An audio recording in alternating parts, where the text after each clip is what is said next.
we have this legacy now of at least one generation of architects, maybe at this point two, who have been thinking about alternatives to industrial production and working on advanced geometry or portability, right? And kind of temporary kind of making systems. And so if we can't jump in a situation like this, then I worry about what we've been building these capacities for, is one thing.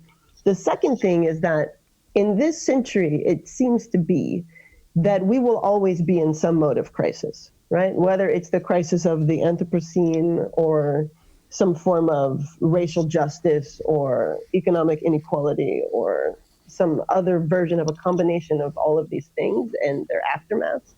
So that if we also, as a discipline, need the kind of stability of the studio as we know it in order to engage with the world, then I also worry about us as a discipline, because when will we ever really be in that position?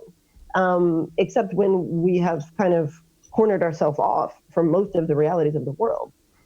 This is a century of ongoing crises that we're in the midst of. So to me, the work that we're doing now is important, and it feels like it needs to change us also, right? That it's not just us going into a situation to change the situation, but it also needs to change us.